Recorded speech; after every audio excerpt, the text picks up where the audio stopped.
सर्वांना माझा नमस्कार. शिक्षण प्रसारक संस्थेचे अध्यक्ष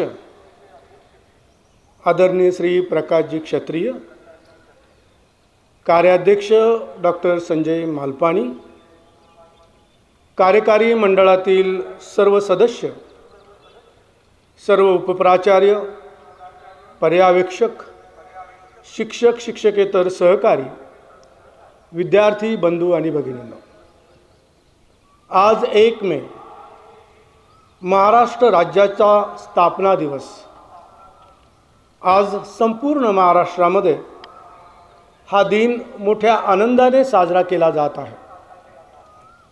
प्रथमतः सर्वांना माझ्या या महाराष्ट्र दिनाच्या व कामगार दिनाच्या हार्दिक शुभेच्छा. मित्रहो, सह्याद्रीच्या कड्याकपारातून घुमणारा पराक्रमाचा आवाज, संतांच्या अभंगातून वाहणारी भक्तीची गंगा, या दोन्हीचा संगम असलेल्या आपल्या या महान राज्याचा आज स्थापना दिवस आहे.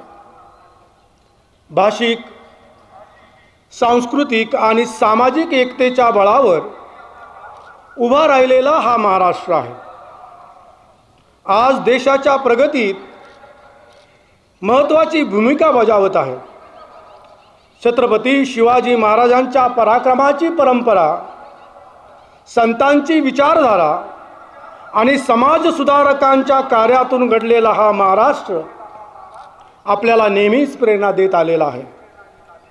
आज आपण अशा एका राज्याचा वर्धापन दिन साजरा करत आहोत की ज्याने देशाला नेहमीच विचारांची दिशा दिलेली आहे. महाविद्यालयीन विद्यार्थ्यांनी आजचा दिवस हा केवळ उत्सव म्हणून न पाहता बदलत्या काळातील आव्हाने आणि संधीचा वेध घेणं आवश्यक आहे. महाराष्ट्राची संस्कृती जितकी जुनी आहे तितकीच ती लवचिकही आहे. वारीत टाळ वाजवणारा तरुण आज लॅपटॉपवर कोडिंग तेवढ्याच ताकदीने करतो. हा आपल्या राज्याचा जिवंतपणा आपल्याला पाहायला मिळतो. क्रीडा क्षेत्रातही कुस्तीच्या आखाड्यापासून तर ते ऑलिम्पिकच्या ट्रॅकपर्यंत महाराष्ट्राचा झेंडा हा फडकत राहिलेला आहे. आजचा महाराष्ट्र हा 1960च्या दशकातील महाराष्ट्रापेक्षा पूर्णतः वेगळा आहे. आपण एका अशा युगात आहोत की जिथे भूगोल हा इतिहासाशी जोडलेला असला तरीही अर्थव्यवस्था ही तंत्रज्ञानाशी जोडली गेलेली आहे. आजचा महाराष्ट्र हा आधुनिक भारताचा कणा आहे. देशाच्या GDP मध्ये महाराष्ट्राचा वाटा हा सर्वाधिक आहे. आज आपण जेव्हा आर्टिफिशियल इंटेलिजन्स आणि डिजिटल क्रांतीबद्दल बोलतो तेव्हा महाराष्ट्र या तंत्रज्ञानाच्या शर्यतीत सुद्धा अग्रस्थानी आहे.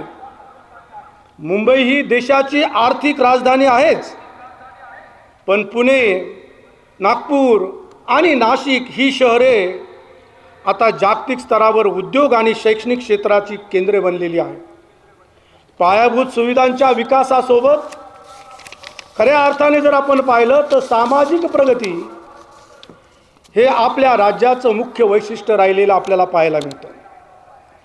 एकेकाळी केवळ कापड गिरण्यांचा प्रदेश म्हणून ओळखला जाणारा महाराष्ट्र आज फिनटेक, डेटा सेंटर आणि स्टार्टअपची राजधानी बनलेला आहे.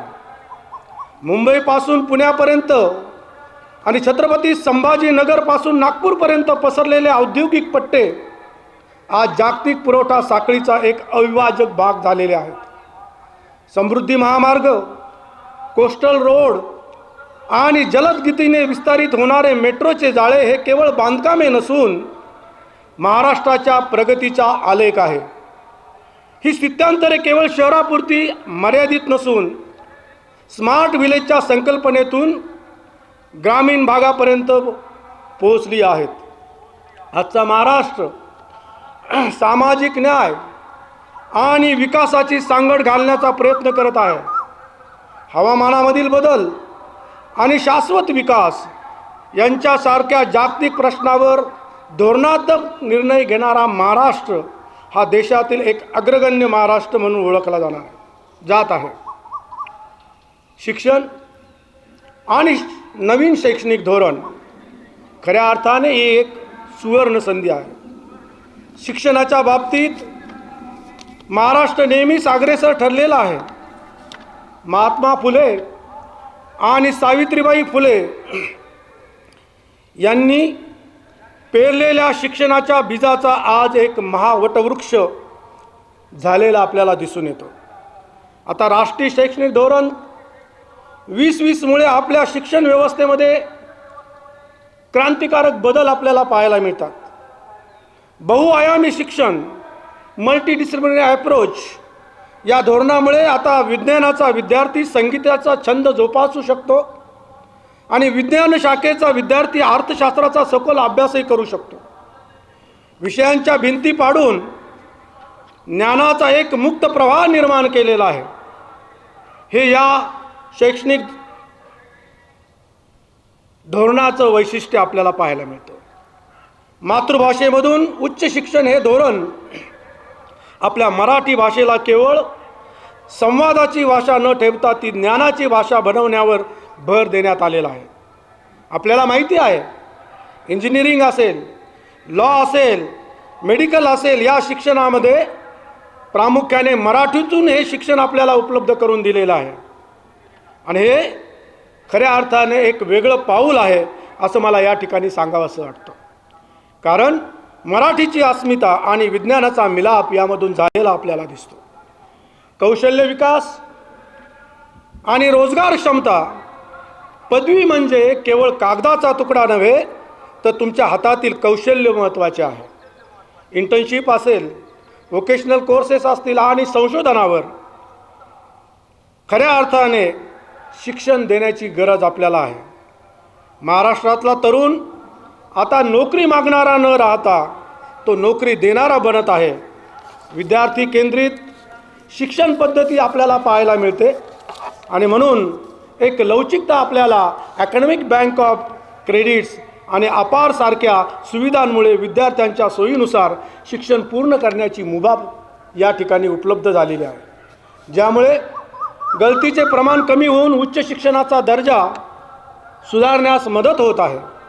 विद्यार्थ्यांनी नेहमी एक गोष्ट लक्षात ठेवली पाहिजे, स्पर्धा ही जगाशी नसते तर ती स्वतःशी असते. मी प्राचार्य म्हणून महाविद्यालयीन तरुणांना एक आवाहन करेन की विजय मिळवणं म्हणजे फक्त प्रथम येणे नव्हे तर प्रत्येक वेळी स्वतःचं रेकॉर्ड मोडणे होय, हे नेहमी लक्षात ठेवलं पाहिजे.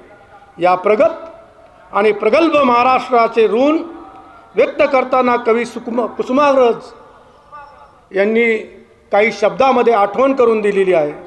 आपण सर्वजण या मातीचे वारसदार आहोत म्हणून एक संकल्प करूया.